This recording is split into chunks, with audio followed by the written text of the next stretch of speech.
امریکہ کا آج صبح سویرے ایران میں گروک اور جزیرہ قشم میں ریڈار تنصیبات کو نشانہ بنانے کا دعویٰ۔ امریکی سینٹ کام نے کہا ہے کہ امریکی طیارے نے داغے گئے 4 ایرانی ڈرونز کے جواب میں کارروائی کی۔ امریکی فوج نے تمام ایرانی ڈرونز کو مار گرایا۔ امریکہ نے کارروائی اپنے دفاع میں کی۔ ایرانی خبر ایجنسی کا کہنا ہے کہ آبنہ ہرمز کے قریب امریکی بحری جہازوں کی موجودگی پر وارننگ فائر کیے گئے۔ کویت نے کہا کہ فضائی دفاع نے میزائل اور ڈرون حملوں کو روک دیا۔ امریکی صدر ڈونلڈ ٹرمپ نے کہا ہے کہ ایران نے جنگ بندی کے لیے ڈیل پر اتفاق نہیں کیا۔ ایران نے اتفاق اس لیے نہیں کیا کیونکہ وہ طاقتور اور غیور ہے۔ امریکی ٹی وی کو انٹرویو میں کہا کہ ایران کے پاس بالآخر معاہدے کے سوا کوئی راستہ نہیں ہوگا۔ ایران وہ اقدامات کرنے پر مجبور ہوگا جن کا اس نے کبھی تصور نہیں کیا۔ ٹرمپ نے کہا کہ جنگ کے حل میں وقت لگتا ہے، یہ کام فوری نہیں ہوتے۔ ایران کے پاس صرف 21 سے 22% میزائل باقی ہیں۔ یہ بھی کہا کہ میری انتظامیہ کو ایران معاملے پر زبردست کامیابی حاصل ہوئی ہے۔ ایران کے پاس جوہری ہتھیار نہیں ہوں گے۔ آبنہ ہرمز سے بہت سے آئل ٹینکر گزر رہے ہیں، تعداد بتانا نہیں چاہتا۔ آبنہ ہرمز بحران حل ہونے میں زیادہ وقت نہیں لگنا چاہیے۔ آبنہ ہرمز کی صورتحال معمول پر آنے کے بعد تیل کی قیمتیں کم ہو جائیں گی۔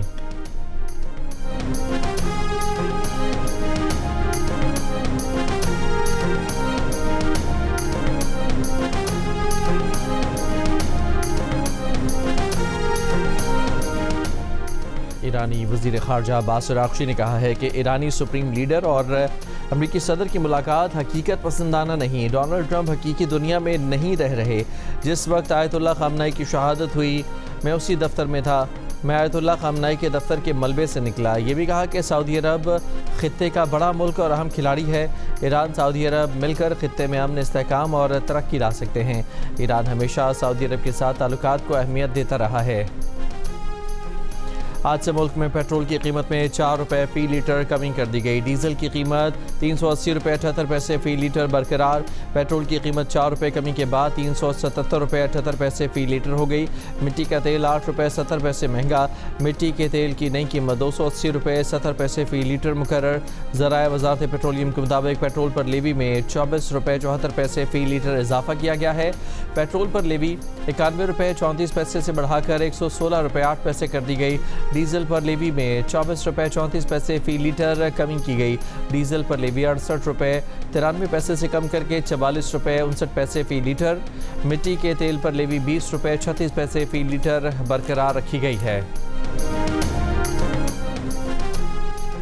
حکومت نے چھوٹے دکانداروں کے لیے فکسڈ ٹیکس اسکیم کا اعلان کر دیا۔ 20 کروڑ یا اس سے کم سالانہ ٹرن اوور والے دکانداروں کو کم از کم 25,000 روپے ادا کرنے ہوں گے۔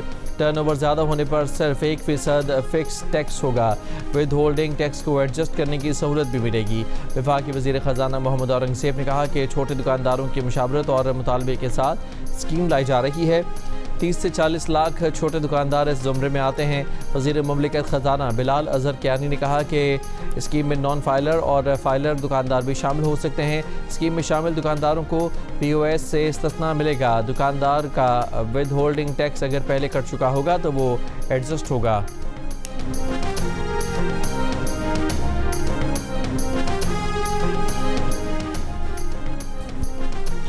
گلگت بلتستان میں الیکشن مہم کا وقت ختم، ووٹنگ کل ہوگی۔ پولنگ اسٹیشنز میں عملہ اور پولنگ کا سامان آج روانہ کیا جائے گا۔ الیکشن کمیشن کے مطابق گلگت بلتستان اسمبلی کی 24 نشستوں پر مجموعی طور پر 403 امیدوار حصہ لے رہے ہیں۔ ووٹرز کی کل تعداد 9,58,480 ہے۔ 4,54,708 خواتین اور مرد ووٹرز کی تعداد 5,03,772 ہے۔ 396 مرد امیدوار جبکہ 8 خواتین امیدوار انتخابی میدان میں ہیں۔ 266 آزاد امیدوار بھی الیکشن لڑ رہے ہیں۔ پاکستان نے گلگت بلتستان انتخابات پر بھارت کے بے بنیاد بیانات مسترد کر دیے۔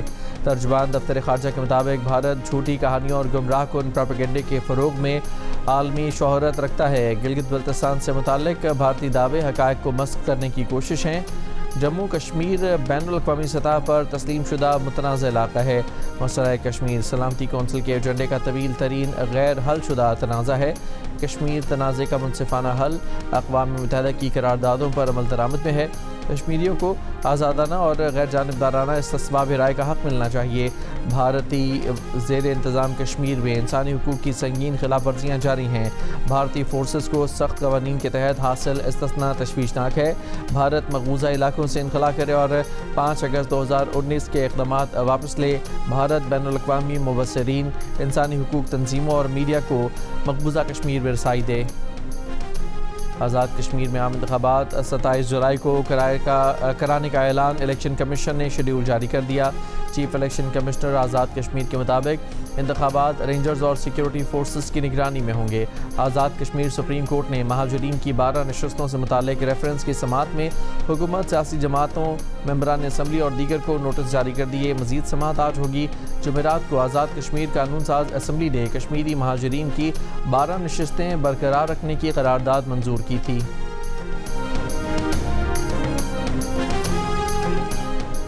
آزاد کشمیر حکومت نے جوائنٹ عوامی ایکشن کمیٹی کو کالعدم تنظیم قرار دے دیا۔ نوٹیفیکیشن جاری، صدر آزاد کشمیر نے بھی منظوری دے دی۔ حکومت آزاد کشمیر کے مطابق یہ تنظیم ریاست میں انتشار پیدا کرنے میں ملوث پائی گئی۔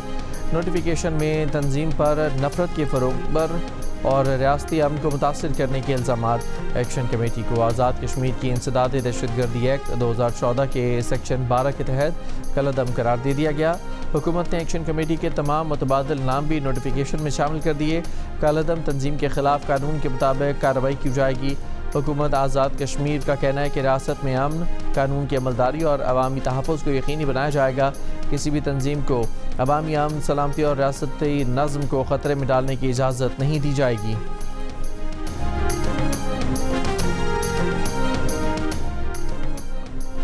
کالعدم تنظیم کی جانب سے 9 جون کو پہیہ جام کے اعلان کے بعد آزاد کشمیر میں سیکیورٹی انتظامات سخت۔ آزاد کشمیر حکومت کے مطالبے پر وفاقی حکومت نے سیکیورٹی فورسز کی اضافی نفری ریاست بھجوا دی۔ ریزرو فورس بھی آزاد کشمیر میں تعینات کے لیے تیار۔ سیاحوں کے لیے بھی ایڈوائزری جاری۔ 20 جون تک آزاد کشمیر آنے سے گریز کی ہدایت۔ پہلے سے موجود غیر مقامی افراد کو آج شام تک آزاد کشمیر سے نکل جانے کا حکم دے دیا گیا۔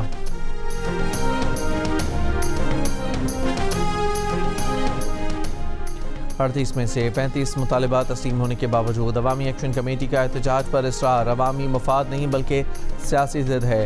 امن و امان خراب کرنے کی کوشش پر قانون کے مطابق کارروائی ہوگی۔ آزاد کشمیر کی حکومت نے خبردار کیا، کہا کہ عوامی ایکشن کمیٹی عوامی مسائل کے نام پر گمراہ کن اور بے بنیاد بیانیاں پھیلا رہی ہے۔ سیاسی قیادت اور اپوزیشن جماعتیں اس ہٹ دھرمی اور احتجاجی سیاست کے خلاف ہیں۔ آزاد کشمیر اسمبلی عوامی نمائندگی کا سب سے اعلیٰ فورم ہے۔ اسمبلی کے فیصلوں کو سڑک کے دباؤ سے مسترد نہیں کیا جا سکتا۔ عوامی ایکشن کمیٹی کو عوامی مطالبات کے نام پر اپنی مرضی مسلط نہیں کرنے دی جائے گی۔ پرامن احتجاج جمہوری حق ہے، مگر قانون ہاتھ میں لینے، راستہ بند کرنے اور عوامی زندگی مفلوج کرنے کی اجازت نہیں دی جا سکتی۔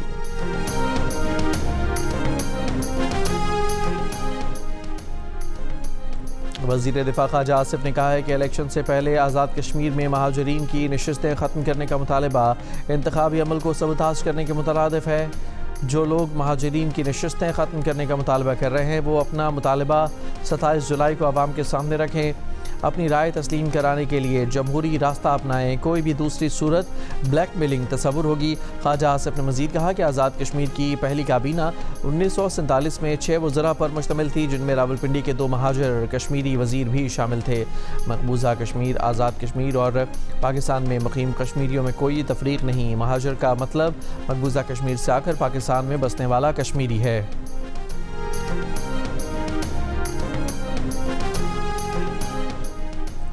وفاقی وزیر داخلہ محسن نقوی کی ایرانی ہم منصب سے 2 روز میں تیسری ملاقات۔ کرغزستان میں ہونے والی ملاقات کے بعد محسن نقوی نے کہا کہ ایرانی وزیر داخلہ اسکندر مومنی سے بات چیت میں علاقائی سلامتی کی صورتحال کا جائزہ لیا گیا اور باہمی دلچسپی کے امور پر گفتگو کی گئی۔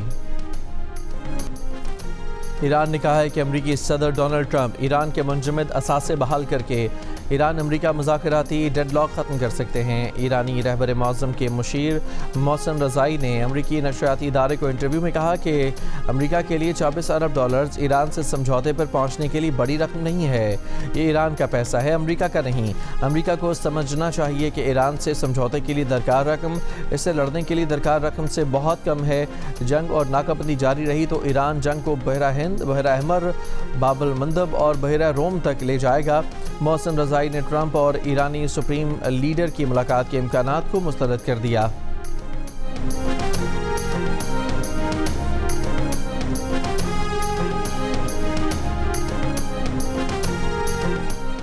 ایران جنگ میں دنیا کے سب سے بڑے بحری جنگی جہاز USS فورڈ پر آگ لگنے کے واقعے کی ویڈیو امریکی ٹی وی چینل نے جاری کر دی۔ رپورٹ کے مطابق امریکی بحریہ کے دعوے کے برخلاف امریکی بحری بیڑے فورڈ پر آگ شدید تر تھی۔ فوجیوں کے اقامتی بنکر مکمل طور پر تباہ ہو گئے۔ دنیا کے سب سے بڑے بحری جنگی جہاز کا فائر فائٹنگ سسٹم کام چھوڑ گیا۔ ایک سیلر نے کہا کہ آگ لگنے کے بعد ہمیں لگا کہ جہاز غرق ہو جائے گا۔ رپورٹ کے مطابق 13 ارب ڈالر کے اس بحری بیڑے کی مرمت کم از کم 1 سال میں ہو سکے گی۔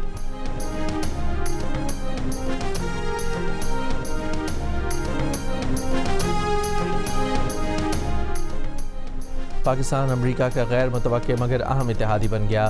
امریکی میڈیا کی رپورٹ کے مطابق امریکہ ایران جنگ کے دوران پاکستان ایک اہم سفارتی کردار کے طور پر ابھرا۔ جنگ بندی کی کوششوں اور ایران اور امریکہ کے درمیان مذاکرات میں پاکستان نے کلیدی ثالث کا کردار ادا کیا۔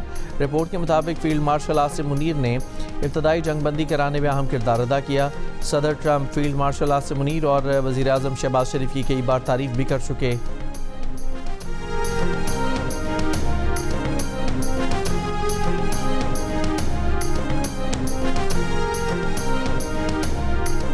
پاکستان اور سعودی عرب کے درمیان سرمایہ کاری بڑھانے کے کئی معاہدے طے پا گئے۔ حکومتی ذرائع کے مطابق سعودی عرب کے ساتھ کراچی حیدرآباد موٹر وے کی تعمیر کا معاہدہ طے پا گیا۔ ریل اسٹیٹ اور معدنیات کی ترقی کے معاہدے پر بھی دستخط ہوئے۔ پورٹس اور موٹر ویز کی تعمیر و ترقی کے معاہدے کیے گئے۔ SIFC اور جوائنٹ بزنس کونسل کی میزبانی میں پاک سعودی بزنس کونسل کے اجلاس میں سعودی سرمایہ کاروں کو مشترکہ سرمایہ کاری کے منصوبوں پر بریفنگ دی گئی۔ حکومتی سطح پر اور بزنس ٹو بزنس میٹنگز کی گئیں۔ سعودی سرمایہ کاروں کو پاور سیکٹر سمیت دیگر منصوبوں میں شرکت کی دعوت دی گئی۔ سعودی پاک بزنس کونسل کے چیئرمین شہزادہ منصور بن محمد ال سعود نے معاہدے پر دستخط کیے۔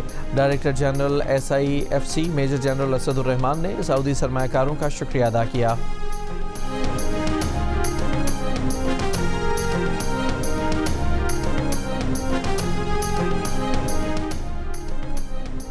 موجودہ NFC فارمولے کے تحت صوبوں سے شیئرنگ کی وجہ سے وفاق مسائل کا شکار ہے۔ اسٹریٹجک منصوبوں کی تکمیل بھی مشکل ہے۔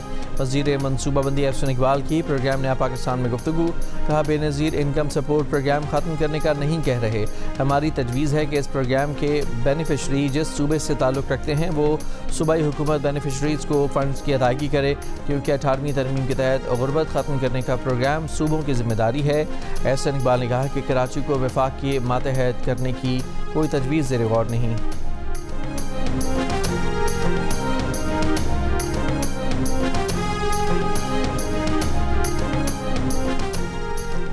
وزیر خزانہ محمد اورنگزیب کی زیر صدارت اقتصادی رابطہ کمیٹی کا اجلاس، پائیدار ترقی اہداف پروگرام کے لیے 7 ارب 2 کروڑ 63 لاکھ روپے کی تکنیکی ضمنی گرانٹ منظور۔ پاک بحریہ کے ہنگور پروجیکٹ کے لیے 10 ارب 15 کروڑ روپے کی تکنیکی ضمنی گرانٹ منظور۔ اسلام آباد پیس ٹاکس کی سیکیورٹی انتظامات کے لیے 69 کروڑ 29 لاکھ روپے۔ اسلام آباد میں امام بارگاہ خدیجۃ الکبریٰ دھماکے کے متاثرین کے لیے 24 کروڑ 10 لاکھ روپے منظور کیے گئے۔ پاکستان لینڈ پورٹس اتھارٹی کی آپریشنل ضروریات کے لیے بھی 52 کروڑ 80 لاکھ روپے کی منظوری۔ کرغستان کے دارالحکومت میں SCO کے رکن ممالک کے وزرائے داخلہ کا اجلاس، تمام وزرائے داخلہ کے اعزاز میں خصوصی شائع دیا گیا۔ کرغستان کی روایتی فنکاروں نے شاندار پرفارمنسز دیں۔ بھارتی وفد کی موجودگی میں فنکاروں نے خوبصورت دھن پر پاکستان سے محبت کا اظہار کا گیت گایا اور سماں باندھ دیا۔ وزیر داخلہ محسن نقوی نے کرغستان کے روایتی فنکاروں کی شاندار پرفارمنس کو سراہا۔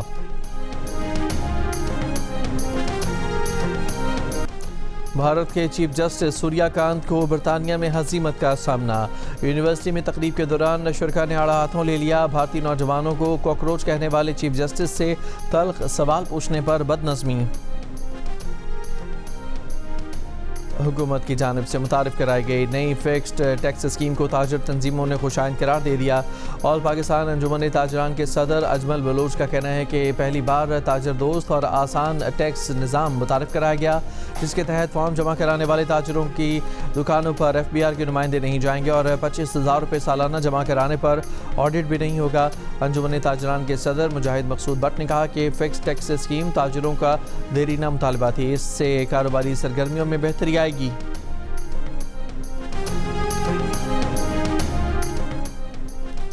کراچی کے علاقے گلشن اقبال بلاک 5 میں لڑکی سے لوٹ مار۔ CCTV ویڈیو میں دیکھا جا سکتا ہے کہ لڑکی بچی کے ساتھ گلی میں کھیل رہی تھی۔ ملزم موقع پاتے ہی لڑکی کے گلے سے سونے کی چین چھین کر فرار ہو گیا، تلاش جاری۔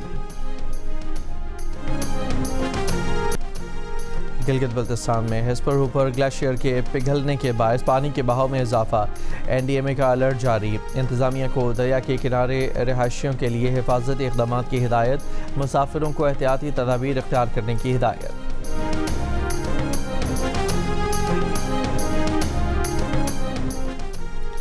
امریکی محکمہ خزانہ نے ایران سے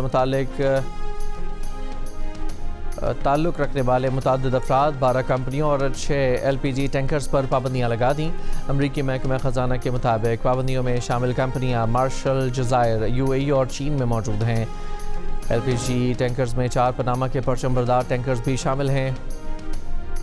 روس کے صدر پوتن نے کہا ہے کہ ایران کو داد دینی چاہیے کہ وہ اندرونی طور پر تقسیم نہیں ہوا۔ ایرانی سوسائٹی مسلسل مضبوط ہو رہی ہے۔ ایرانی قیادت نے عوام سے اپیل کی تھی کہ ملک کے لیے جان قربان کریں۔ 50 لاکھ افراد نے خود کو پیش کیا۔ یہ بات ہمیشہ یاد رکھنی چاہیے، نہ تو ایران نے کبھی روس سے اسلحہ مانگا اور نہ ہی روس نے ایران کو اسلحہ دیا۔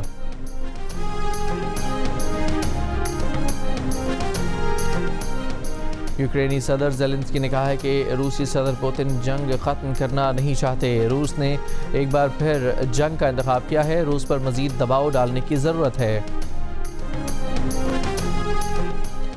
فرانس نے غزہ فلوٹیلا کے سماجی کارکنوں سے اسرائیلی بدسلوکی پر جنگی جرائم کا مقدمہ شروع کر دیا۔ فرانسیسی پراسیکیوٹر کے دفتر کا کہنا ہے کہ اسرائیلی بدسلوکی کے خلاف تحقیقات فرانس حکومت کی درخواست پر شروع ہوئیں۔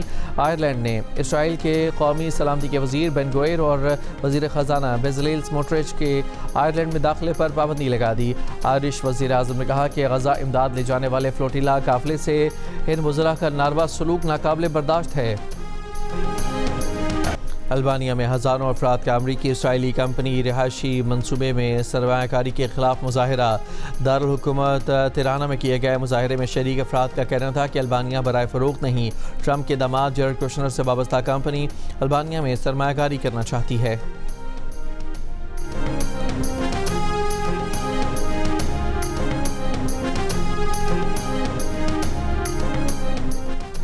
جاپان میں جاری انڈر 18 ایشیا کپ ہاکی کے سیمی فائنل میں پاکستان کو شکست ہو گئی۔ روایتی حریف بھارت نے 3 کے مقابلے میں 5 گول سے ہرا دیا۔ ایونٹ کے پہلے سیمی فائنل میں جاپان نے ملائیشیا کو 1 کے مقابلے میں 8 گول سے ہرا دیا۔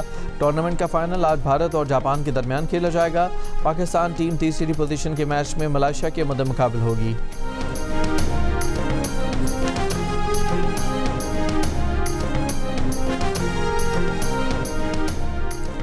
ایران کی فٹ بال ٹیم کو ورلڈ کپ میں شرکت کے لیے امریکہ کے ویزے جاری۔ وائٹ ہاؤس حکام کی تصدیق، ایرانی فٹ بال ٹیم ورلڈ کپ میں پہلا میچ 15 جون کو نیوزی لینڈ کے خلاف لاس اینجلس میں کھیلے گی۔ ایرانی خبر ایجنسی کے مطابق امریکہ نے ابھی تک ورلڈ کپ کے لیے ایرانی فٹ بال ٹیم کے کچھ تکنیکی عملے کو ویزے جاری نہیں کیے۔ 11 جون سے شروع ہونے والے ورلڈ کپ فٹ بال کی افتتاحی تقریب میں پاپ سٹار شکیرا میگا ایونٹ کا آفیشیل گانا دائے دائے گائیں گی۔